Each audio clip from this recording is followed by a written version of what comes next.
प्लासी की लड़ाई में जितने लोग मैदान में लड़ रहे थे उससे ज्यादा लोग मैदान के बाहर खड़े होकर तमाशा देख रहे थे, लड़ाई का परिणाम सुनने की प्रतीक्षा कर रहे थे। देश के भाग्य का निर्णय होने जा रहा था, मगर उस निर्णय में सारा देश शामिल नहीं था।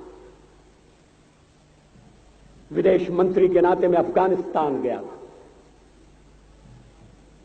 आपको सुनकर ताज्जुब होगा, अफगानिस्तान के अपने मेजबानों से मैंने कहा मैं गजनी जाना चाहता हूं, गजनी।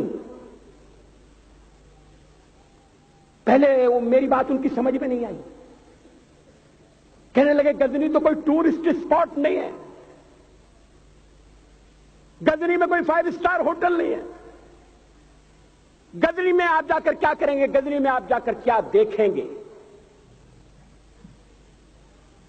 मैं उन्हें पूरी बात नहीं बता सकता था।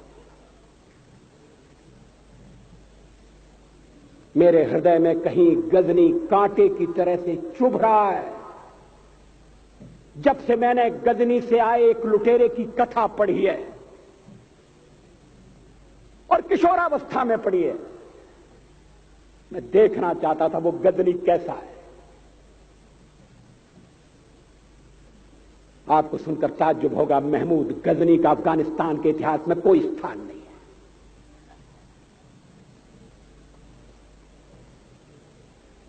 गजनी छोटी सी जगह है, छोटा सा गांव है।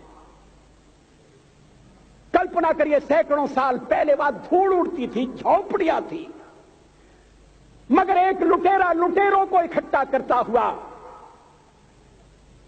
सोने की चिड़िया को लूटने के लिए चला आया।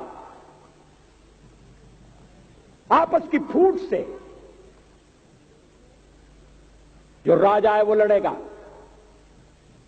जो क्षत्रिय है वो लड़ेगा। हमने समाज के बहुत बड़े वर्ग को लड़ने के अधिकार से वंचित कर दिया। हमने उन्हें हथियार नहीं उठाने दिए।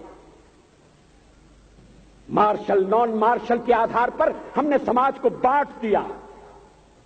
वो लुटेरा सोमनाथ के मंदिर तक चला गया। पुजारी देखते रहे। मंदिर की पूजा भक्तों को करना पड़ती है। मंदिर तो एक प्रेरणा का केंद्र है। मैं देशपांडे जी की तरह से नास्तिक नहीं हूं, मगर उनकी नास्तिकता में भी जो आस्तिकता है मैं उसका आदर करता हूं, उसका सम्मान करता हूं। वो जिस आत्मविश्वास से नास्तिक होने की बात कहते हैं, तो मैं उनसे कहना चाहता हूं वो सचमुच में नास्तिक नहीं है। जिसकी आस्तिकता है, जिसका विश्वास है, वो नास्तिक कैसे हो सकता है? विश्वास किसमें है ये बड़ी बात नहीं है, विश्वास है या नहीं। हमने समाज के बहुत से बड़े वर्ग को विश्वासहीन बना दिया।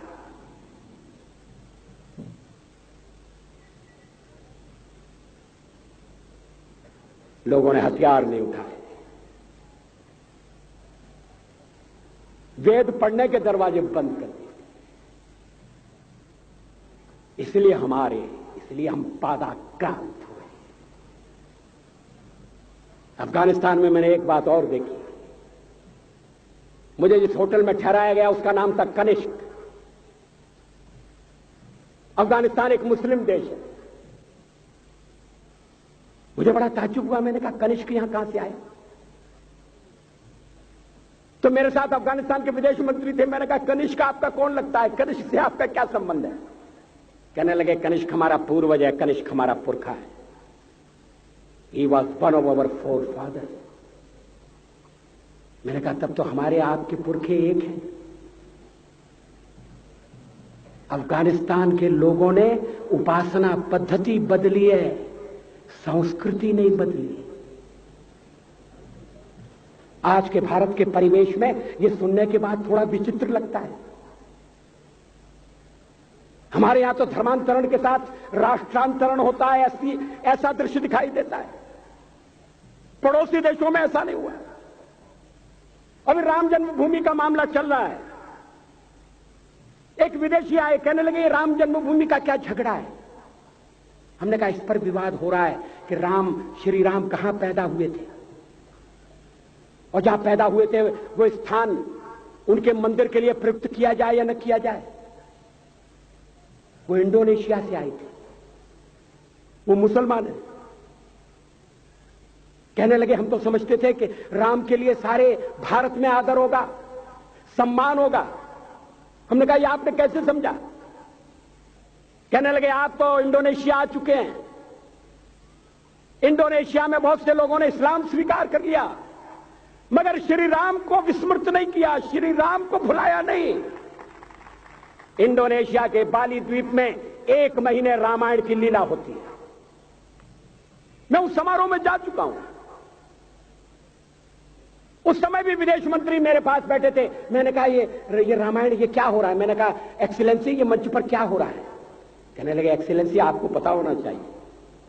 हमने कहा मुझे तो पता है मगर मैं जानना चाहता हूं। कहने लगे ये रामायण है, ये राम है, ये लक्ष्मण है, ये सीता है। हमने कहा इनसे आपका क्या संबंध है, आप तो मुसलमान हैं।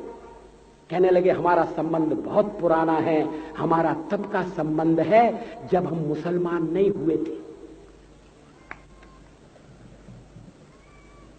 थाईलैंड की राजधानी अयोध्या कही जाती है।